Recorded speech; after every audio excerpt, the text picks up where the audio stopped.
The next short video is quiet.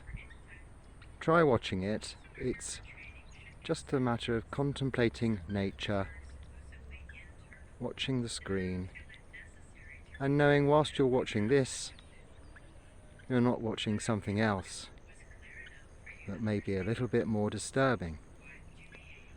You're watching chickens, baby chickens, cows, green fields, water, green trees, blue skies, and all of the beauty around us without distraction. Focus your mind on this and enjoy a peaceful 10 minutes alone with your phone without distraction. Namaste, Namo Buddhaya.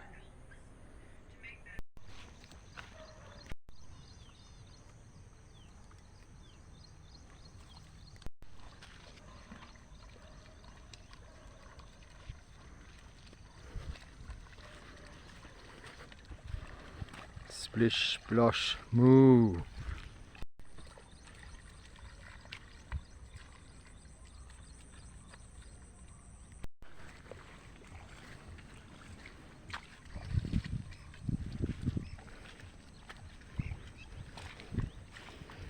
Follow these girls, look.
Just walking on arms round.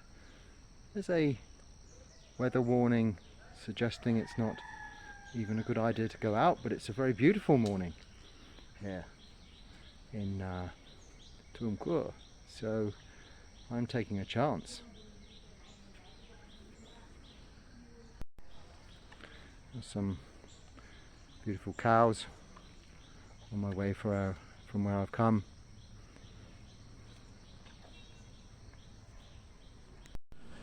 We walk at a usual pace with our eyes cast down just in front of us, not looking here, not looking there. Of course I'm looking here and a little bit there making this video, so you know, it's an exception to the rule on this occasion. But ordinarily we're not to be distracted by these worldly things going on around us. Today there's some festival, being the Ganesh Chaturthi, which is 2 days. It started yesterday. I've been told it goes on today. This is Ganesh the elephant, who is the mover of all obstacles in our path in the Hindu religion. So these cute little, this puppy and its mother, certainly not obstacles in my path. Everything on my path this morning is an absolute pleasure to see, without a doubt. I think there's going to be some frivolity going on. I'm not going into the village just now. I'm just going around in a circle. Food is very sufficiently provided for me back at the Vihara. So this is a a traditional exercise to go out on alms round. It's a discipline to go out regardless of the weather conditions ordinarily, as long as it's safe to do so. And we do it each morning,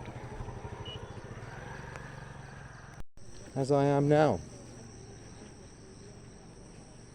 And it's actually such a pleasant thing to do. If people give food, then even better. I mean, without that, it's fine too. I see a lot of people, all of them say namaste. I say namaste, hello, happy this, happy that. It's so nice. So we continue about this day with mindfulness, feeling the soles of our feet. This isn't too difficult when you're not wearing any shoes, but I'm used to that. So it's perhaps easier for me than some people.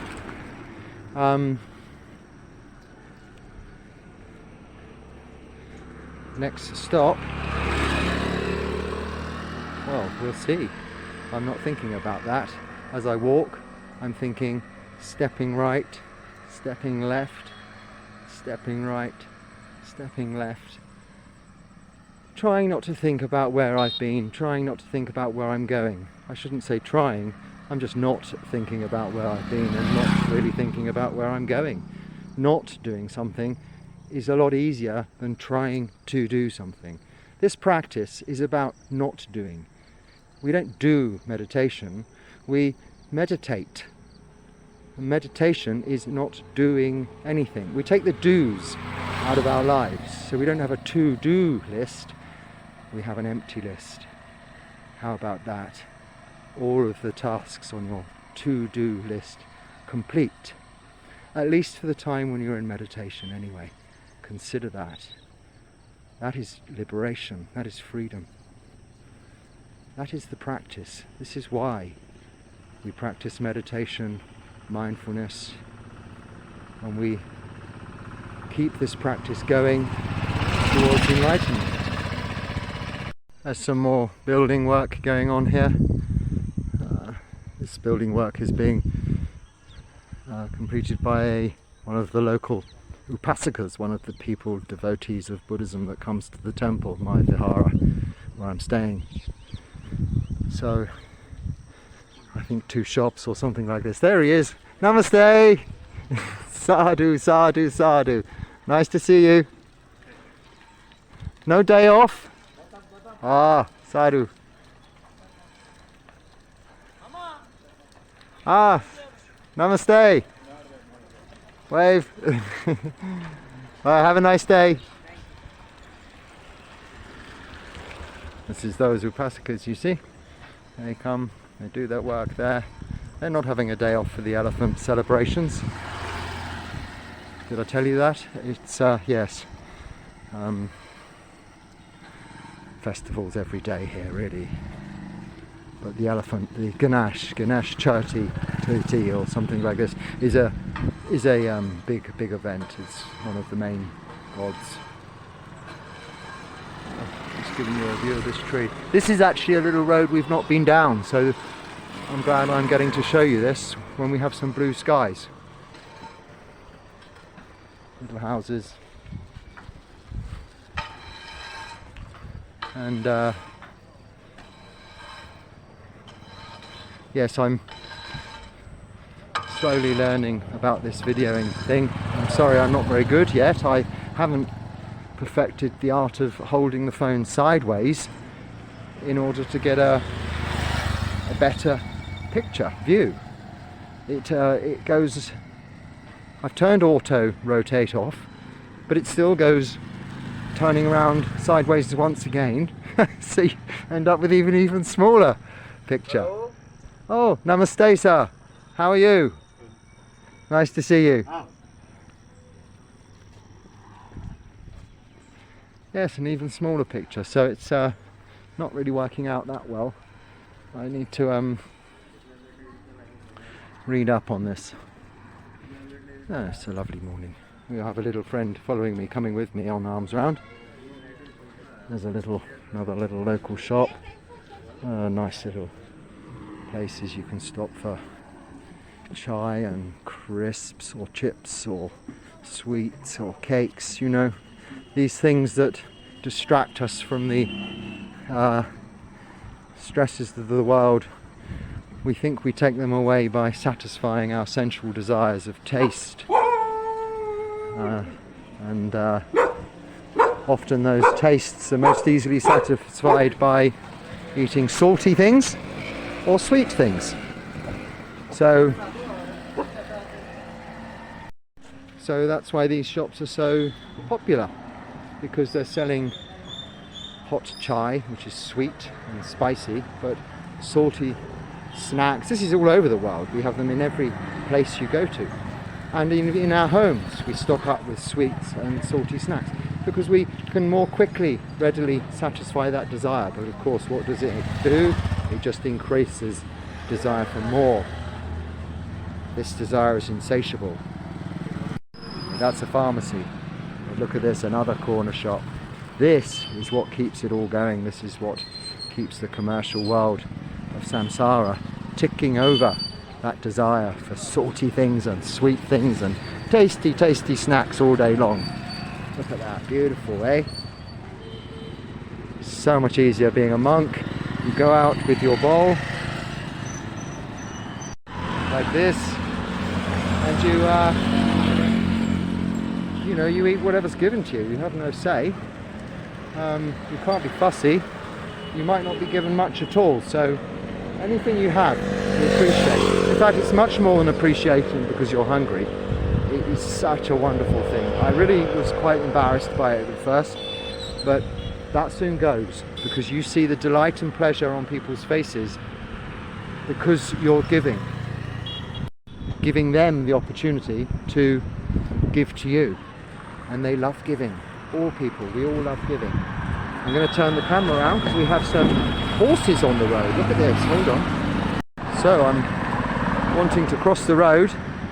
I don't think these horses are going to run me over. I think they're blocking the path of all problems I might encounter.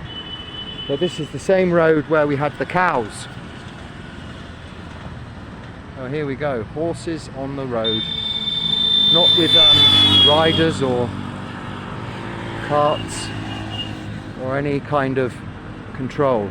We have this in the New Forest in England, but not many other places where they wander just like this. Horses aren't that a bigger thing in India. I don't see many of them. They don't look rideable, many of them either. They look a little, let's say, not very well nourished. Beautiful, colourful lorry, eh? Look at that. Yes, okay, so have a nice day, sir.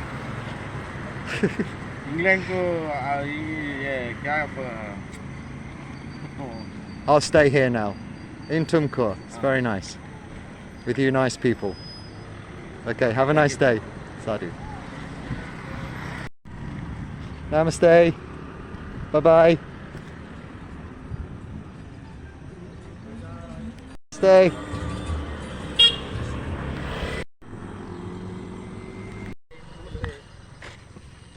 Namaste.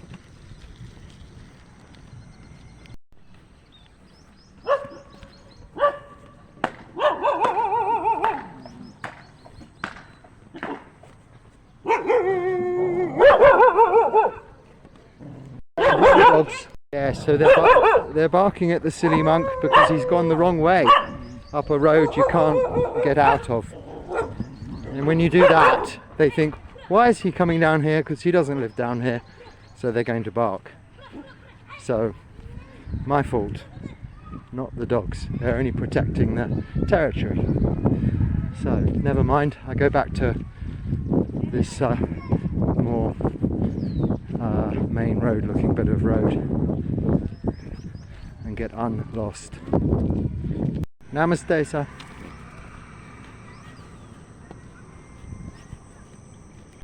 Sri Parin condiments, 100% vegetarian French fries. Going to be some kind of, let's say, fast food joint. Very up and coming. Yes, This is an animal hospital kind of place. So look, they have this basket. You can deposit your ill animal in there, leave it there overnight perhaps, and then they'll pick it up from the gate in the morning and fix it and make it all better. That's what you'd like to think, isn't it? Yes.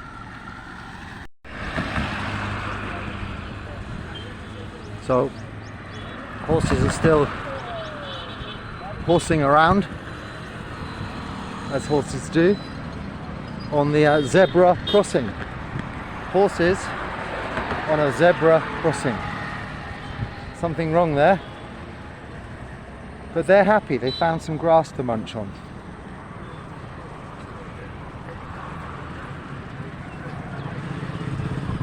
And nobody minds. I've got a nice traditional looking creature and cart. I wouldn't know what you call that dear creature pulling it. It's a kind of horse cow with horns.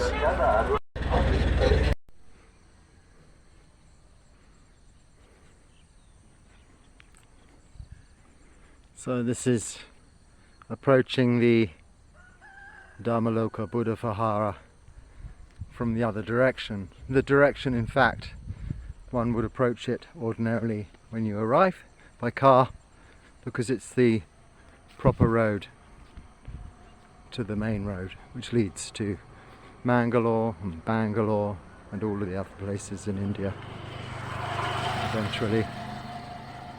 But this little road leads to Dhamma Vihara. For now, my home, my shelter, my refuge, generously given, offered for this Vasa period by the local people here, the local upasakas and upasikas who support the Bhikkhu Sangha by supporting this one solitary monk who has travelled a long way from the other side of the world to be here for this 3 months and probably longer. But I was in England for until the day before the Vasa, the monsoon time, the official time when monks have to remain in the same residence, until literally the day I arrived. On the day we have to meet up at the monastery and then come to this place to make our determination that this is where we'll stay for that 3 months. So having got visa, got on the plane, it was just in the nick of time. Good morning, namaste. Good morning. Namaste. How are you today? Oh, fine. Good. Nice to see you. Naveen, isn't it? Naveen. Yes. Okay. Nicer day than when I last saw you in the rain, yes? Good. Tiffin. Tiffin. Not yet. Look, I've gone on. This is my tiffin, but there's nothing in it yet. I'm going to collect food. Yes. Yes. You? Still work. You're still working. Okay. All right. Well, I hope you have a nice day. All right. Nice to see you, Naveen. See you again soon. Yes. Okay. Bye bye then. This is my Vihara just down here. Yes, you know.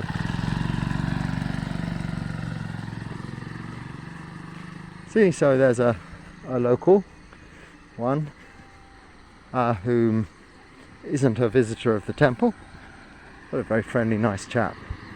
That's the, well, everybody's so nice and friendly here. So blue the sky and so green the trees today. You know, this is just a satisfying sensory desire of seeing, but you know there's nothing wrong with appreciating nature's beauty.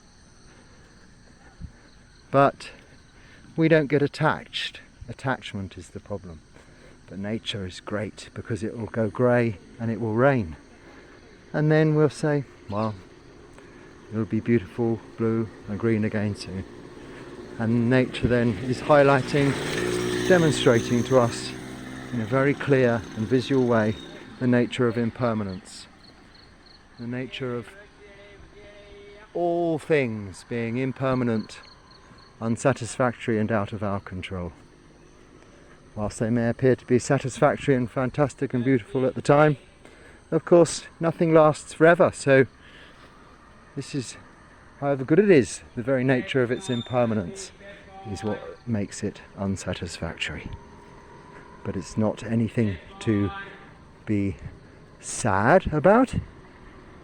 It's something to rejoice in, the knowing of that, because something comes along to replace it. Good feelings come along to replace bad feelings come along to replace good feelings. And this man looks like he's replacing plastic buckets and baskets.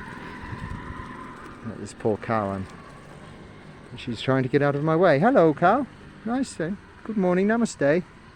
This is your friend laying down. Very nice.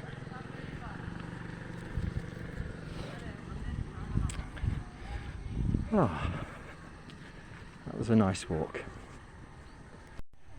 So coming from that direction, we approach the Dhamma Buddha Vihara.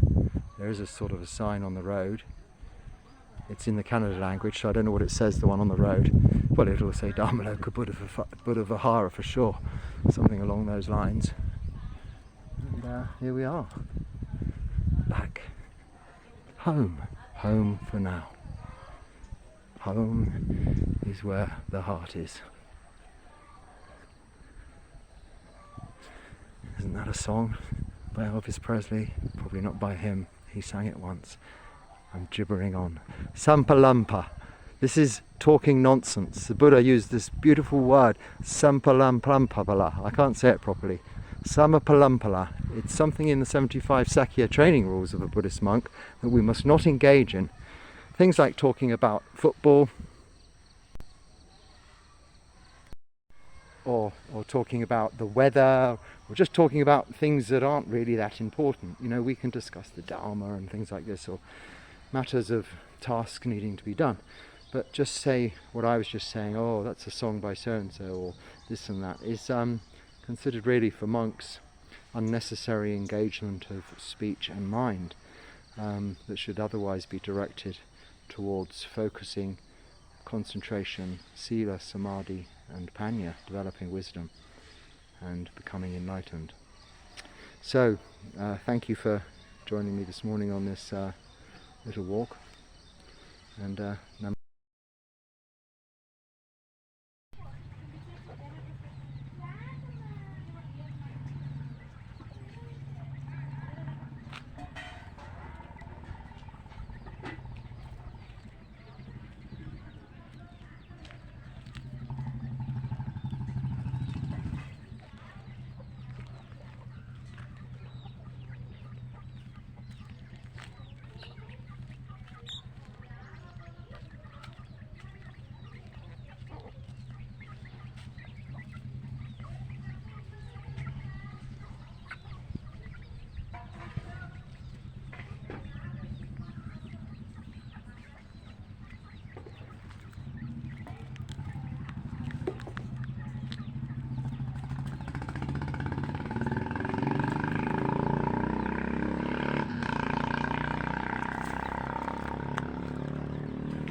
this proud rooster, cockerel,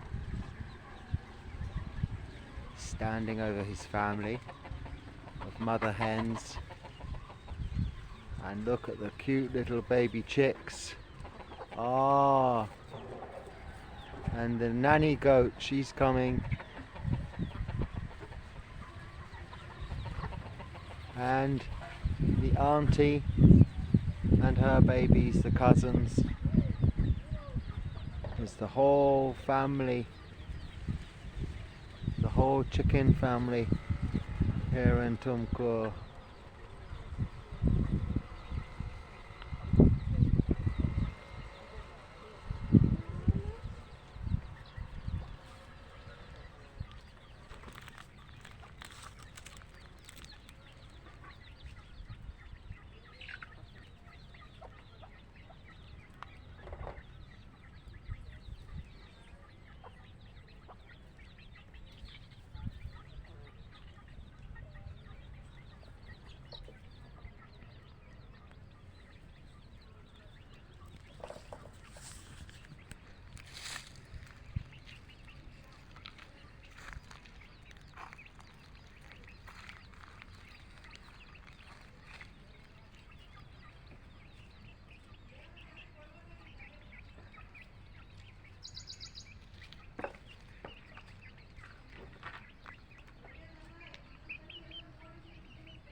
Go on, do your cock-a-doodle-doo.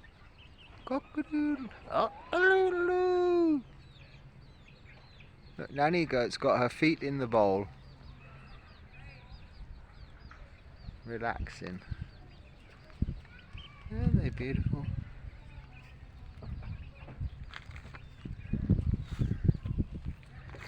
The other family's going into the field here.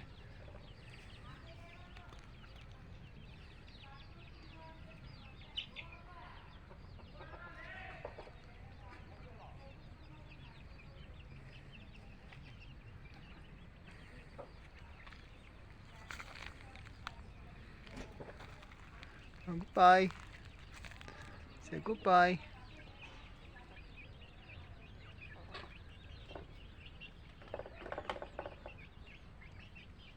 Say goodbye. Yeah. Oh. Oh. Look at the little chick on top of the hill.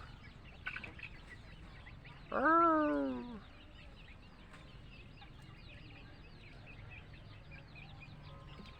These animals, they don't know what to make of me. They're thinking, what's that weird creature with a big bald white head? What is he? Where does he come from? He's not like the locals.